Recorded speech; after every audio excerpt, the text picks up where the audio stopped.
Welcome back to Who Died Today USA channel. In the past few days, we have received somber news about the passing of extraordinary talents. Today's episode is dedicated to honoring their memory. Additionally, we will recap the stars we have recently lost. Before we begin, we kindly ask for your support. If this video or the legacies of these remarkable individuals have touched your life, please consider giving this video a thumbs up as a sign of respect and remembrance. Thank you.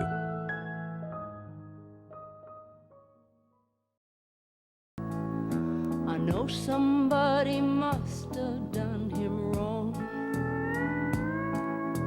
Ruth Buzzi, the beloved comedian and actress whose unmistakable wit and timeless characters lit up screens for generations, has passed away at the age of 88, following complications related to Alzheimer's. From Broadway stages to children's television and groundbreaking sketch comedy, Ruth brought joy wherever she appeared, often with a handbag in hand and a sparkle in her eye. Born in Rhode Island and raised in Connecticut, Ruth's love for performance began early and led her west to the Pasadena Playhouse, where she studied alongside future greats like Dustin Hoffman and Gene Hackman. Her Broadway breakout came in Sweet Charity, but it was television that made her a household name. On Rowan and Martin's Laugh-In, Ruth created the unforgettable Gladys Ormsby, the drab, feisty woman on a park bench whose wary glances and perfectly timed purse swings became part of American comedy folklore. The role earned her multiple Emmy nominations and a special place in pop culture, one that even music legend Elton John once joked was on his bucket list to be playfully hit by her purse. Ruth's comedic talents extended beyond Laugh-In, from her voice work on Sesame Street to roles on That Girl, The Lost Saucer, and many beloved variety shows. She was a master of character, someone who could make audiences laugh with a glance, a gesture, or a single word. In her final years, Ruth faced a long journey with illness, yet those close to her say she never lost her warmth, humor, or grace. With her husband by her side, she lived quietly on their Texas ranch, far from the spotlight but never forgotten. Ruth Buzzy didn't just make us laugh, she gave us characters that made us feel seen. Her legacy will forever echo in the smiles she inspired.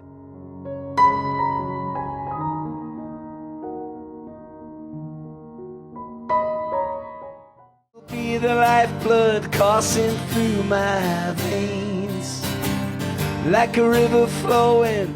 Mike Peters, the passionate voice behind Welsh rock band The Alarm, passed away on April 29, 2025, at the age of 66, following a long and courageous journey with cancer.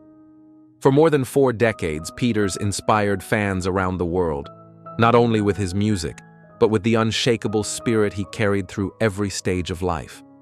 Born and raised in the small town of Rhyl, Wales, Peters' musical journey began after seeing the Sex Pistols in 1976. That moment lit a fire in him, eventually leading to the formation of The Alarm in 1981. The band quickly made waves with anthems like 68 Guns, Rain in the Summertime, and Strength, blending punk energy with acoustic heart. Touring with U2 and sharing stages with Bruce Springsteen and Bob Dylan, Peters became a voice of resilience and truth in an era of change. In 1995, Mike received a lymphoma diagnosis. Over the next 30 years, he continued to create, perform, and live with purpose, through remission, recurrence, and healing. His music never stopped, nor did his commitment to others.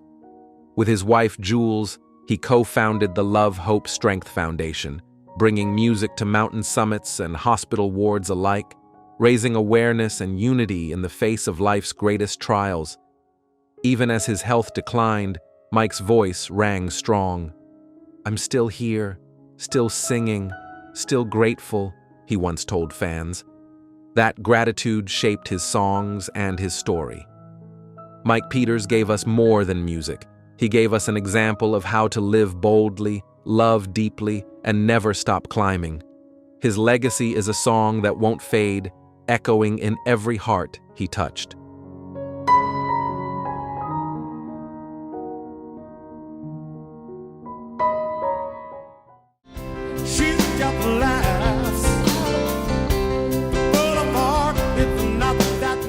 Breaking news.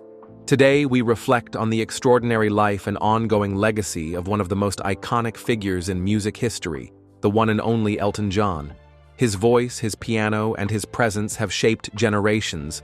But what drives him now, after 6 decades of brilliance, challenge, and change? What are your favorite Elton John moments? Share your thoughts in the comments as we journey through the dazzling highs and resilient lows of a man who never stopped reinventing himself. Born Reginald Kenneth Dwight on March 25, 1947, in Middlesex, England, Elton John transformed from a shy, piano-loving boy into one of the best-selling music artists of all time. His partnership with lyricist Bernie Taupin produced more than 30 albums and timeless hits like Your Song, Rocket Man, and Tiny Dancer. His style was flamboyant, his talent undeniable, and his energy unmatched. He did not just perform music, he performed his soul. By the 1970s, Elton was a global phenomenon. His concerts were electrifying, his fashion unforgettable, and his ballads deeply human. Songs like Candle in the Wind and Goodbye Yellow Brick Road revealed a man both grand and vulnerable. When he rewrote Candle in the Wind in 1997 to honor Princess Diana, it became the best-selling single in history, a global anthem of grief and grace. But behind the rhinestones and fame, Elton John faced very real battles. The spotlight was both a gift and a burden. He struggled with identity, pressure, and the demands of constant reinvention. Yet, he never allowed difficulty to define him. Through personal challenges and public reinvention, Elton stayed true to one constant: the music. And through that music, he also found purpose. In 1992, he launched the Elton John AIDS Foundation, which has since raised hundreds of millions of dollars to combat HIV/AIDS worldwide. He became a voice not only for entertainment but for empathy and action. From the concert stage to humanitarian forums, Elton John's legacy became one of service as much as song. In recent years, Elton has faced new challenges, especially in health. In 2024, he revealed that a severe eye infection had significantly reduced his vision, even leaving him unable to clearly see his children play sports or view performances of his own musical, The Devil Wears Prada. He admitted publicly that the experience was overwhelming, even frightening. Still, with characteristic wit, he joked about it during the 2025 Golden Globes, assuring fans that his spirit remains bright even if his vision dims. He has also undergone multiple surgeries in recent years, including procedures for hip and knee complications. But none of it stopped him. His final tour, Farewell Yellow Brick Road, spanned 5 years and more than 300 shows. A farewell not to music, but to the grueling life of constant touring. The tour concluded in 2023, but Elton's creativity did not. He continues to write, to collaborate, and to mentor young artists. He shares his time between personal projects and family life with his husband, David Furnish, and their 2 sons. Living more quietly now, he has chosen peace over performance, but he remains deeply connected to the world of music and advocacy. In 2024, Time magazine named him Icon of the Year, celebrating not just his music, but his cultural and humanitarian impact. The honor came as Elton reaffirmed his commitment to the causes that matter most to him: LGBTQ+ rights, global health, and kindness. Despite health setbacks, Elton John remains one of the most loved, respected, and enduring figures of our time. He has shown us what it means to shine, to stumble, and to soar again and again. So what does Elton John mean to you? Was it the first time you heard him play Tiny Dancer? Was it his moving tribute to Princess Diana? Or the way he stood up for human dignity off stage? Share your reflections in the comments below. And if his music has ever moved you, inspired you, or helped you feel understood, please like this video and subscribe for more heartfelt tributes to legends who changed the world. Elton John's journey continues, not in the glare of the stage lights, but in every life he has touched, every cause he champions, and every note that echoes with truth, joy, and resilience.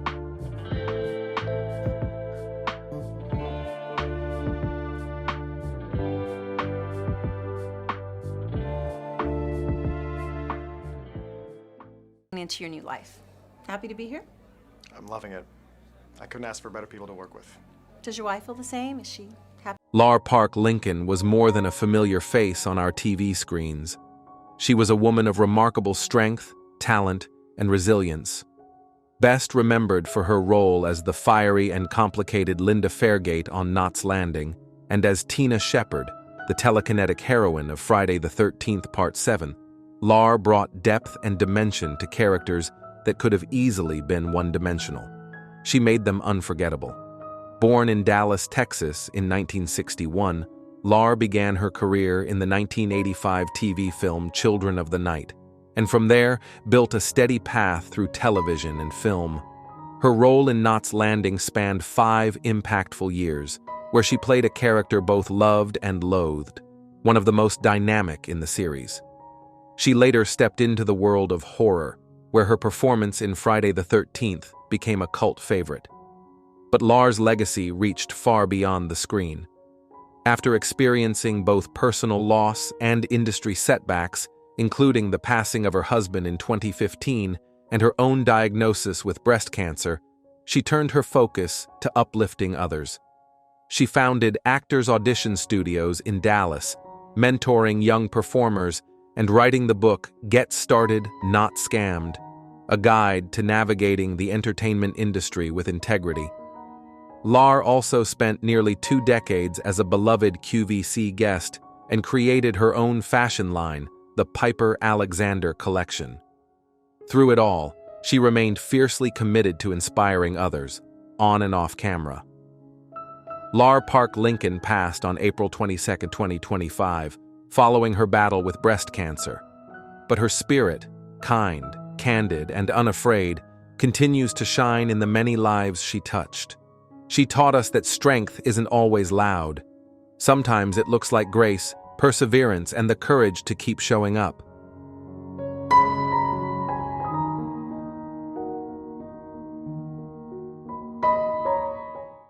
Twin Peaks and Mulholland Drive.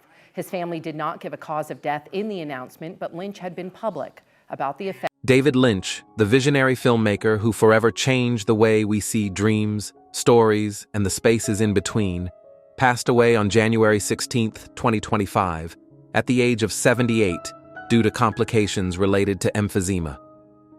A true original, Lynch spent his life pulling surreal beauty from the shadows, creating art that challenged, mystified, and moved us. Born in Missoula, Montana in 1946, Lynch began his career as a painter, which deeply influenced the visual richness of his films. His early masterpiece, Eraserhead, stunned audiences and announced the arrival of a bold new voice in cinema. He went on to direct the Oscar-nominated The Elephant Man and the hauntingly unforgettable Blue Velvet, cementing his place as one of Hollywood's most daring auteurs. Though his adaptation of Dune faced setbacks, Lynch never lost his creative courage. With Mulholland Drive, he gave the world a film that was both a puzzle and a poem, earning him the Best Director award at Cannes and a place in the pantheon of modern filmmakers. In television, he reshaped the landscape with Twin Peaks, a series that blurred the line between mystery and meditation, horror and humanity. Its impact endures through generations of storytellers who followed. Beyond the screen, Lynch was a painter, a musician, and a believer in the power of quiet introspection. He founded the David Lynch Foundation to support mental wellness and creativity through meditation, reflecting the peace he sought in a world he portrayed so often in turmoil. Though his voice was soft and his gaze inward, David Lynch taught us how to look deeper, into ourselves, into stories, into the strange beauty of being alive. His legacy isn't just in what he made, but in what he inspired us to feel.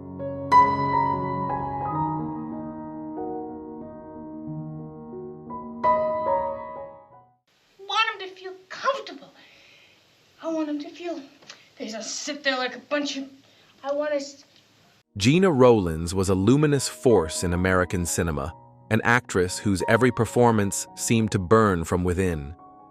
Born on June 19, 1930 in Madison, Wisconsin, she brought to the screen a rare kind of emotional honesty that made her characters unforgettable.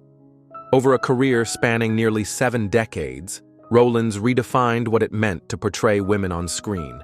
In her legendary collaborations with her husband, director John Cassavetes, she created bold, complex roles in films like A Woman Under the Influence and Gloria. Both earned her Academy Award nominations, but more importantly, they helped pioneer a new era of American independent filmmaking. Her performances were fearless, often portraying women grappling with vulnerability, identity, and inner turmoil. She wasn't interested in perfection. She gave us truth. In 2004, she reached a new generation as Allie in The Notebook, directed by her son, Nick Cassavetes. Her portrayal of a woman living with memory loss was heartbreakingly tender, and later, heartbreakingly real. In her final years, Rowlands faced Alzheimer's disease, a journey that echoed the role that had touched so many. Her family shared this with the public not as a tragedy, but as a tribute to her courage and grace. In 2015, the Academy honored her with a Lifetime Achievement Oscar, a symbol of an extraordinary career and the indelible mark she left on film history. Gena Rowlands passed on August 14, 2024, at the age of 94, following complications related to Alzheimer's. But her artistry remains vivid, raw, and deeply human. She taught us that strength often looks like fragility, and that the deepest performances come not from pretending, but from daring to feel. And for that, we will always remember her.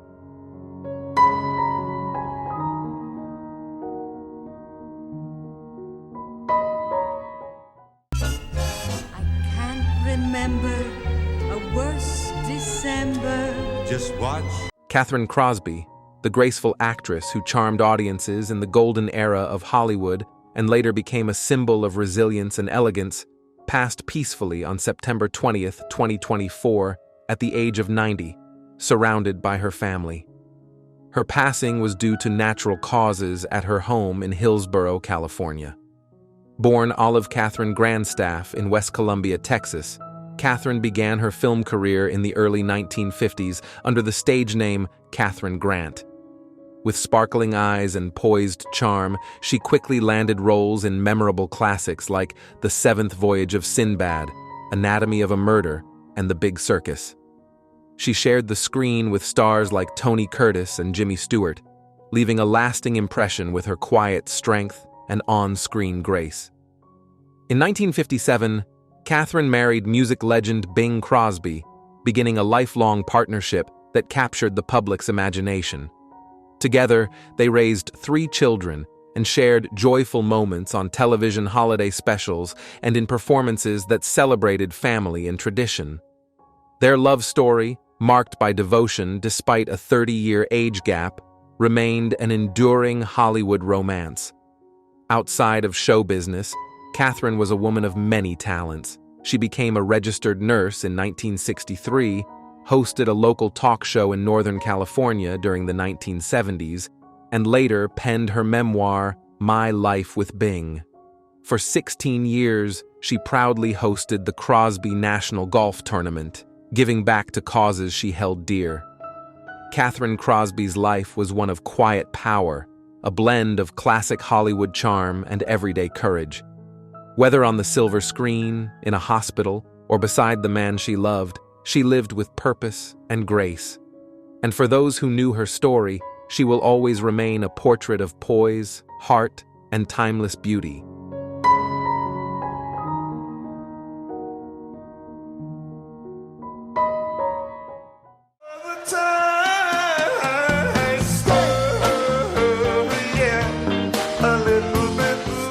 Maurice Williams, the voice behind one of the most beloved doo-wop hits of all time, passed away on August 6, 2024, at the age of 86.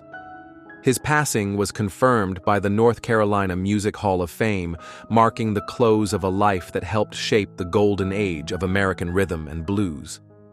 Born on April 26, 1938, in Lancaster, South Carolina, Maurice grew up singing in church and forming his first group, the Junior Harmonizers, as a teenager. That early gospel harmony would eventually evolve into Maurice Williams and the Zodiacs. And in 1960, history was made. With a melody written in just 30 minutes and nearly thrown away, Stay became a chart-topping sensation. At just 1 minute and 36 seconds, it remains the shortest song ever to reach #1 on the Billboard Hot 100. Its falsetto-driven refrain, "Oh, won't you stay just a little bit longer," became a generation's anthem and continues to charm new listeners through films like Dirty Dancing and live performances by legends like Jackson Browne and Bruce Springsteen. Though Maurice never replicated the mainstream success of Stay, he remained a cherished figure on oldies tours and tribute concerts, keeping the flame of doo-wop alive for decades. He released later works such as Let This Night Last and Back to Basics, and mentored young artists in his community. In 2010, he was honored by his home state with induction into the North Carolina Music Hall of Fame. Maurice spent his later years in Charlotte, North Carolina, supported by his loving wife, Emily. Maurice Williams gave the world a song that has truly stayed, a timeless reminder of how something simple, heartfelt, and honest can last forever.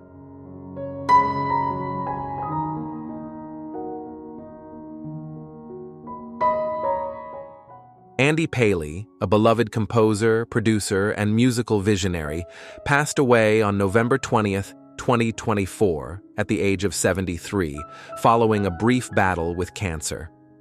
Known for his boundless creativity and deep love for pop music, Paley's work brought joy to generations, across genres, screens, and stages. Born in Washington, D.C., and raised in Half Moon, New York, Andy's musical journey began early. He was just 7 when his first song, The Porcupine Song, was recorded. In the 1970s, he formed the power pop duo, the Paley Brothers, with his brother Jonathan, blending harmonies and energy in a way that charmed audiences from punk clubs to concert halls. But Paley's gifts extended far beyond performance. As a producer, he worked with legends like Brian Wilson, Madonna, Elton John, Jerry Lee Lewis, and the Ramones. His collaboration with Brian Wilson on the 1988 solo album Brian Wilson is remembered as a career-defining moment, a labor of love that helped reintroduce the Beach Boys' founder to a new generation. Paley was also a master of musical storytelling for television and film. His compositions shaped the soundscape of beloved shows like SpongeBob SquarePants, The Ren and Stimpy Show, and Camp Lazlo. His song, Best Day Ever, became a fan favorite and part of the Broadway SpongeBob musical.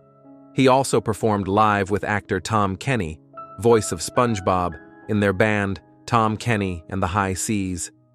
Andy Paley is survived by his wife Heather and their twin sons Jackson and Charlie. His music lives on, vibrant, soulful, and joyful, a reminder that the right melody can brighten the world just a little bit longer.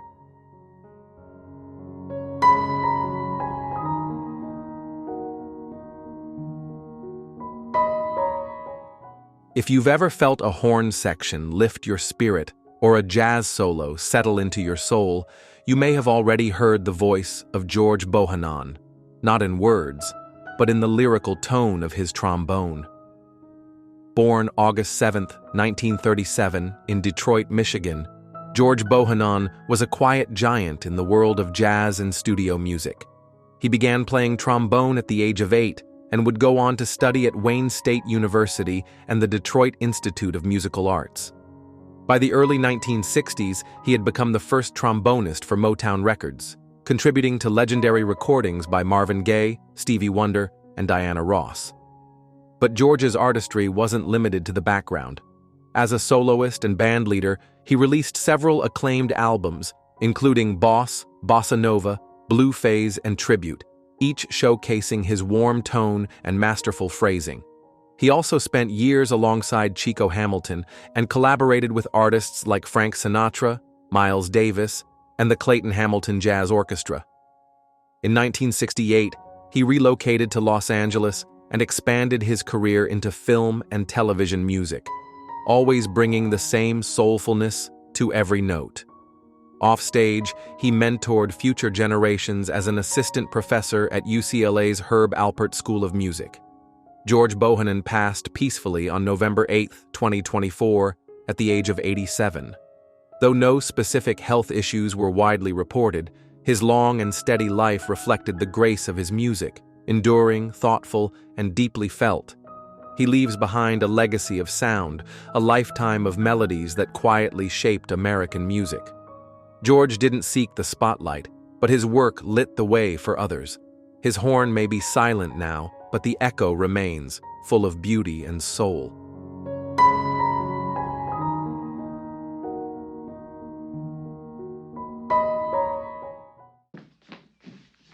My compliments to your school on its impeccable reputation. Christina, come on! Priscilla Pointer was the kind of actress whose presence could light up a screen, not with flash, but with grace, quiet strength, and emotional truth. She passed peacefully in her sleep on April 28, 2025, at the remarkable age of 100, leaving behind a legacy of devotion to her craft, her family, and the stage that first called her. Born in New York City on May 18, 1924, Priscilla was raised in a household of artists. That early exposure to the creative world set the stage for what would become a lifelong journey in theater and film. In 1952, alongside her husband, director Jules Irving, and colleague Herbert Blau, she co-founded the groundbreaking San Francisco Actors Workshop, one of the first West Coast theaters to produce the works of Arthur Miller, Samuel Beckett, and Harold Pinter. Priscilla's Broadway debut came in 1965, but it was in the decades that followed, on television screens and in theaters across America, that she became a familiar face. Her portrayal of Rebecca Wentworth on Dallas and her roles as maternal figures in Carrie, Blue Velvet, The Falcon, and The Snowman, and Looking for Mr. Goodbar resonated deeply with viewers. She often acted alongside her daughter, Amy Irving, creating a rare and moving artistic bond between mother and child. Off-screen, she was known for her kindness, wit, and deep commitment to the work, not fame. Later in life, Priscilla continued performing, mentoring, and embracing family, including her 8 grandchildren. Her passing marked the gentle closing of a century-long chapter, but her presence lives on in the performances that moved us and the values she carried: integrity, compassion, and love for the stage. Priscilla Pointer reminded us that great acting doesn't shout. It listens, it feels, and it stays.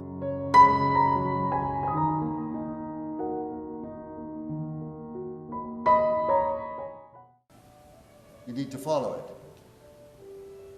The melody. Dennis Arndt lived many lives, each of them full, rich, and fearlessly authentic. On March 25, 2025, he passed away peacefully at the age of 86 in his cherished cabin in Ashland, Oregon, a place he had called home for nearly half a century. Born in 1939, the same year The Wizard of Oz brought color to the silver screen, Dennis's life followed a similar arc, from the black and white rigors of duty to the vivid palette of art and imagination.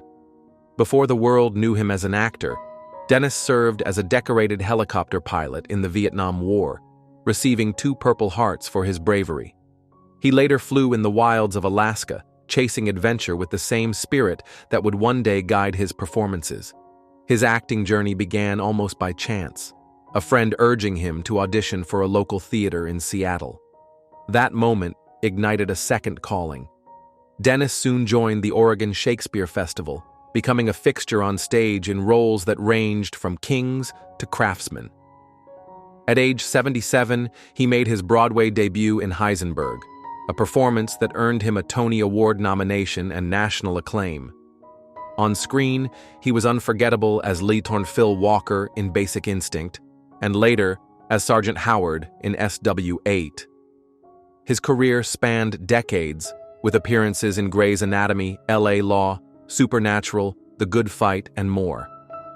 Yet beyond the stage and screen, Dennis Arndt was a man of grit, wit, and deep warmth. He loved sailing the San Juan Islands, sharing laughter with his family, and always encouraged others to pursue their passions. His story is proof that life's greatest roles can begin at any moment, and that purpose, like artistry, only deepens with time.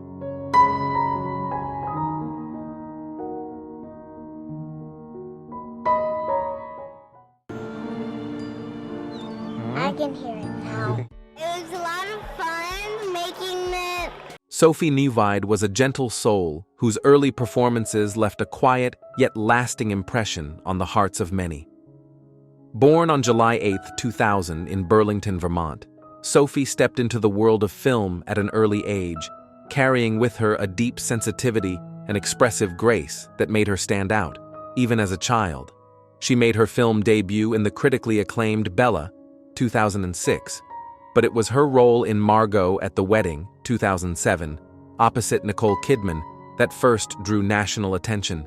With a maturity well beyond her years, Sophie brought emotional truth to every character she portrayed. She went on to star in Mammoth, 2009, a poignant drama that placed her alongside Michelle Williams and Gael Garcia Bernal, earning praise for her moving and grounded performance. In 2014, she appeared in Darren Aronofsky's Noah, sharing the screen with Hollywood greats in one of the year's most ambitious films. But beyond the camera, Sophie was a quiet observer of the world, an introspective artist who found comfort in writing and painting.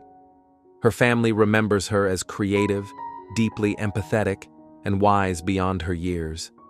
Though she stepped away from acting after her teenage years, her spirit continued to express itself through art and storytelling. On April 14, 2025, Sophie passed peacefully in Manchester, Vermont, at the age of 24. She was expecting her first child at the time, a detail that brings both sorrow and tenderness to her memory. To honor her life, her family encouraged donations to RAIN, a cause close to Sophie's heart. Her legacy lives not only in film, but in the hearts of those who saw her, heard her, and felt the quiet beauty she carried into every room.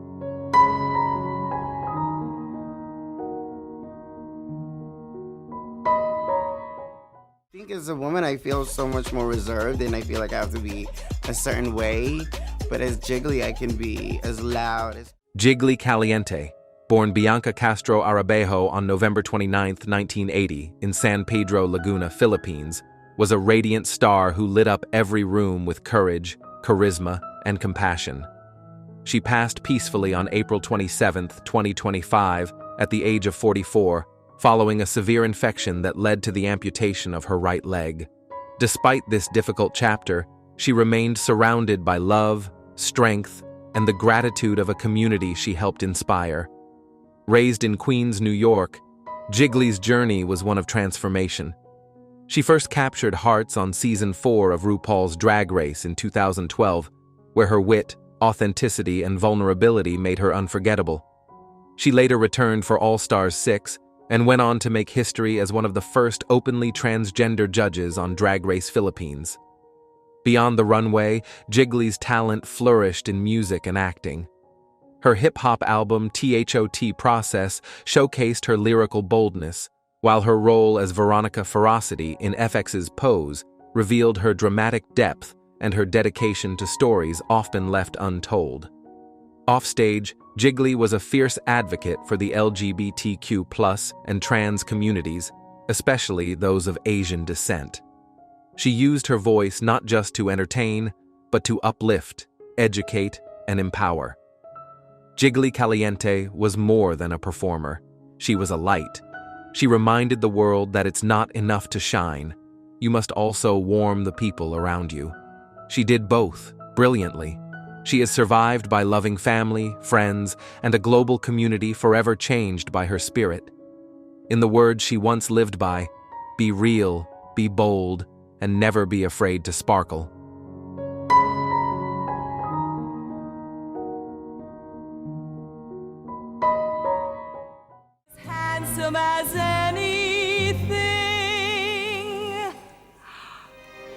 like a man. Breaking news.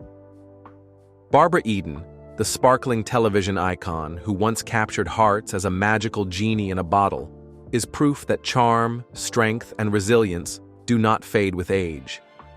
Now at 93 years old, Eden continues to defy expectations and redefine what it means to age in Hollywood. How do you remember Barbara Eden? Share your favorite memories in the comments as we take a heartfelt look back at her journey, both luminous and deeply human. Born on August 23, 1931, in Tucson, Arizona, and raised in San Francisco, Barbara Eden began her entertainment career singing in church choirs and performing in local theater. She soon transitioned to television and film in the 1950s, earning small roles and steadily building her reputation in Hollywood. Then, in 1965, Eden's life changed forever with the premiere of I Dream of Jeannie. Her role as Jeannie, a playful and enchanting genie who falls in love with an astronaut, became an instant cultural phenomenon. The sitcom ran for 5 seasons and turned Eden into a household name across America. With her signature blonde hair, bright eyes, and glittering pink costume, she embodied a kind of joyful magic that felt timeless. But Barbara Eden was never just a costume or a smile. Beneath the sparkle was a woman of grit and persistence. After Jeannie, she continued acting in television films, series, and stage productions. She starred in Harper Valley PTA and toured across the country in various theater roles. While many actresses of her era were slowly edged out of leading roles as they aged, Eden remained a working performer well into her 80s. Her personal life, however, was not without deep sorrow. In 2001, she faced the unimaginable loss of her only son, Matthew Ansara, at the age of 35. It was a moment that brought her private pain into the public eye. Eden later shared in her memoir, Genie Out of the Bottle, how that grief became one of the defining trials of her life. And yet, even in that grief, she chose resilience. She spoke candidly about loss, helping others navigate their own healing journeys. Today, Eden is living proof that life can still be vibrant in your 90s. She remains active, engaged, and passionate about health and well-being. In interviews, she shares that she exercises at home using light weights, enjoys chocolates daily, and avoids excess. Her philosophy is simple: stay active, stay kind, and stay curious. That mindset, she believes, is the key to longevity. In recent appearances, including red carpets and fan conventions, Eden continues to exude the same warmth and humor that first endeared her to fans. And with each smile, she reminds us that joy is ageless. When asked recently about retirement, Eden responded, "Why retire? As long as I enjoy what I'm doing, why stop?" Far from the glitz of television studios, Barbara now enjoys a quieter life with her husband, John Eichholtz, in Beverly Hills. Yet her presence remains strong in the entertainment world. She regularly participates in classic TV reunions, lends her voice to charitable causes, and takes time to connect with longtime fans. Unlike many Hollywood legends, Eden has managed to maintain a reputation free from major scandal or controversy. Instead, her legacy is marked by professionalism, grace, and gratitude. Her ability to age on her own terms while remaining publicly visible and personally content makes her a rare example in an industry often obsessed with youth. Barbara Eden's story is not just about a beloved television character. It is about a woman who faced fame, heartbreak, and change with unwavering dignity. She is a beacon for generations who remember her as Jeannie, and for those who now see her as a symbol of graceful aging and enduring optimism. So, what does Barbara Eden mean to you? Was it her role in Jeannie, her unshakable strength, or the way she continues to light up a room at 93? Tell us in the comments. And if her journey has inspired you, please like this video and subscribe for more tributes to the stars who have shaped our world. Barbara Eden may have started as a fantasy on screen, but her real-life story is even more magical, one of courage, compassion, and timeless sparkle.